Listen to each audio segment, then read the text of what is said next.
Here's your pizza. That'll be $25. Okay. Why is there a piece missing? I only had one of them. But you're not supposed to have any of them. I left 15 for you. That defeats the purpose. You're just the delivery guy. I ordered an entire pizza. Well, now I'm not paying you. I just had a snack. I was hungry. I don't care. I'm calling your boss. Dang it. Ooh, these pizza sales are good this quarter. Except for that one driver. Who is it? It's Davis. Go away. Come in. What do you want, boss? I got another call. Did you get snacky? It was just one piece. I left $15 for him. This is like the 6th time you've done that. You can't get Yeah. snacky. Is it for your goats? No, it's for me. Well, you're fired. What? Yeah, fired. No, I quit. Hey, you're fired. You can't quit.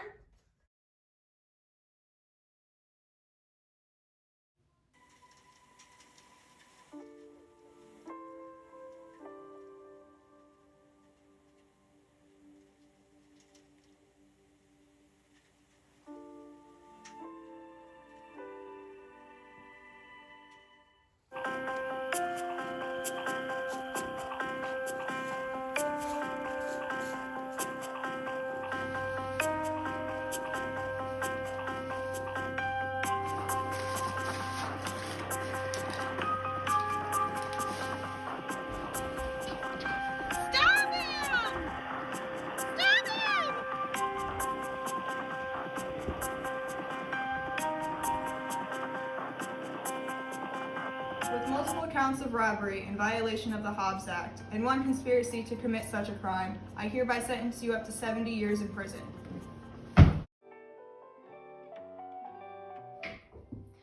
What do you think about the recent case going around on social media? I haven't seen it yet. What's it about? It's about this guy who was sentenced up to 70 years in prison because of multiple counts of robbery in violation of the Hobbs Act. Well, what's the Hobbs Act? The Hobbs Act is a law that prohibits robbery by wrongful use of force or fear in an attempt to commit such a crime. And what's more interesting is that while determining the outcome of this specific case, they ran into problems with the residual clause and how it was deemed unconstitutional because it was too vague for a situation in this case. Well, what's that clause? The residual clause in this case is how judges determine whether the felon's nature was a substantial risk to the public, as they would have probably used physical force against the person or property used to commit the offense. However, in this case, under the residual clause, there's no way that they can determine what offenses would qualify as a crime of violence because it has been argued unconstitutionally vague. This means that they cannot act upon using the residual clause because it would be unfair towards the person in question. When talking about something being vague like that, does that mean that whatever they're referring to, is it too broad for them to make any decisions for punishment? Yes, exactly. Here's an example.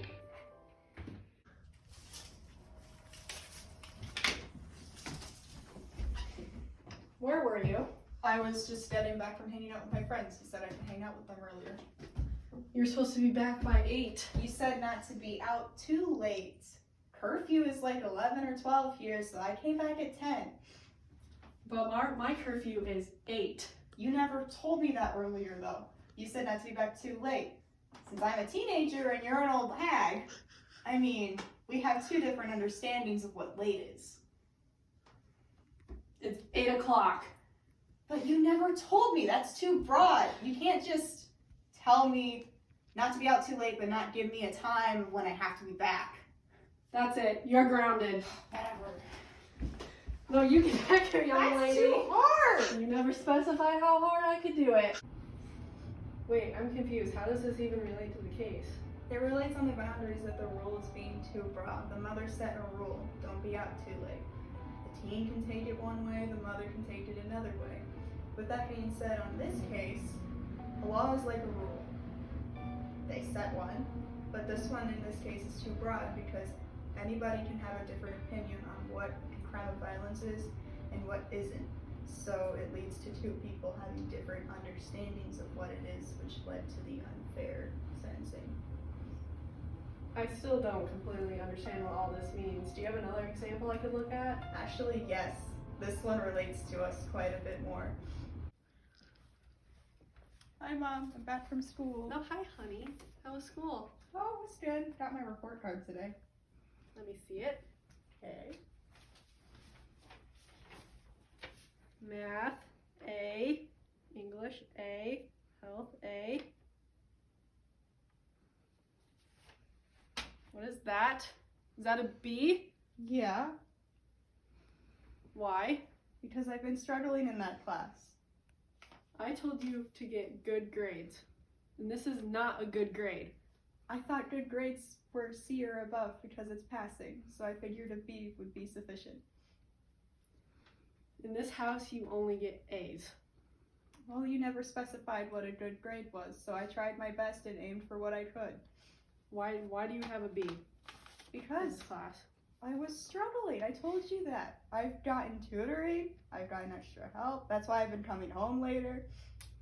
I've been trying, it's just a really hard class. Go to your room. Whatever. Go study.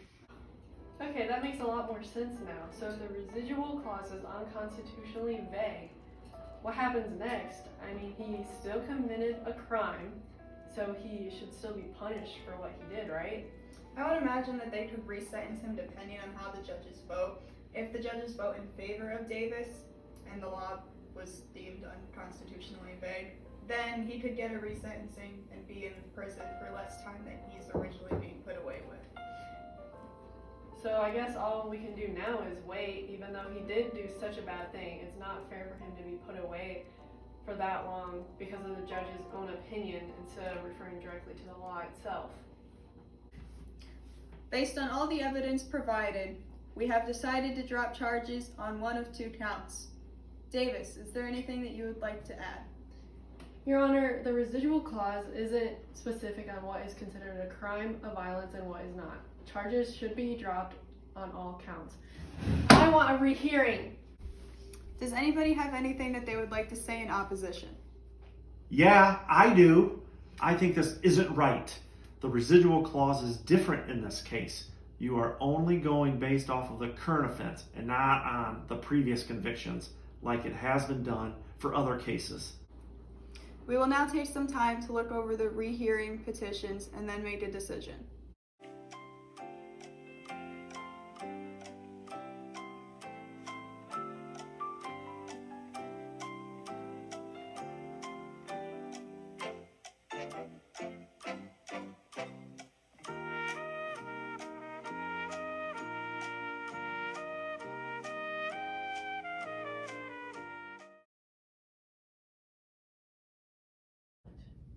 After looking over the petitions, I have decided that we need to take a vote. Those in favor of Davis, raise your hand. Those not in favor. By a vote of 5 to 4, charges have been dropped on one of two counts in favor of Davis.